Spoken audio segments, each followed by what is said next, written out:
heureusement que la recherche essaye toujours de faire avancer les choses. Alors je vous ai dit, naturellement, plus on commence à connaître des mécanismes et plus ça devient complexe.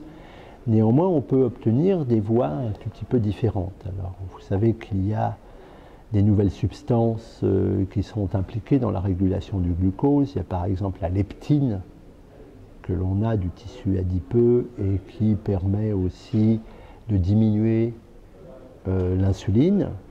Parfois, c'est aussi intéressant ou pas intéressant.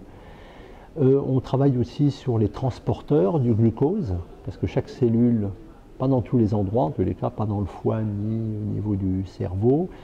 Il y a plusieurs types de transporteurs du glucose et ça c'est lié à ce qu'on appelle l'insulinorésistance qui est tout de même un des points essentiels dans le traitement du diabète et qui pose naturellement des problèmes.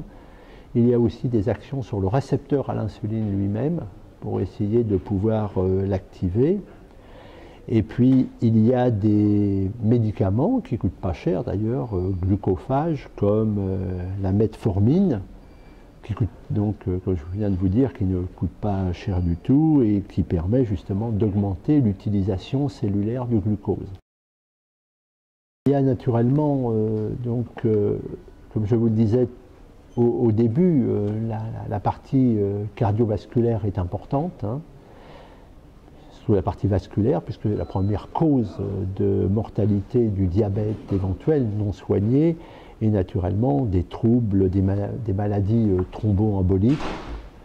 Et ça, c'est ce qui doit être absolument évité. Alors, que fait-on et qu'est-ce que l'on dit aux gens? Alors, il y a naturellement l'aspect nutritionnel, qui est très important. Il y a l'exercice, qui est important. Mais c'est pas spécifique et c'est pas sélectif en tous les cas du diabète. On sait qu'on essaye tout de même d'améliorer le niveau de vie, le cadre de vie, la façon de vivre avec tout ce que l'on peut manger et tout ce que l'on peut faire, ou la vie sédentaire que nous avons. Et naturellement, eh bien, une alimentation équilibrée ne peut qu'améliorer la façon, en tous les cas pour nous, de vivre. Et pour terminer sur les chercheurs, en tous les cas, et la recherche, ben oui, la recherche sur le diabète, comme dans d'autres disciplines, avance. Ce n'est pas ma spécialité, en tous les cas, donc je me permets de le dire pour tous mes collègues qui sont là.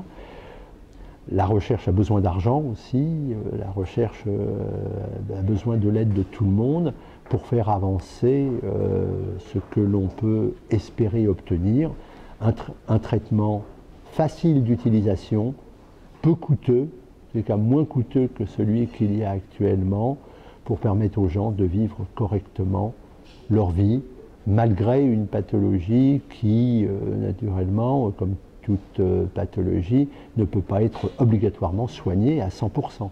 Et si on arrive à vivre correctement avec, sans que cela n'empêche quoi que ce soit dans notre vie quotidienne, eh ben c'est ce qu'il faut rechercher.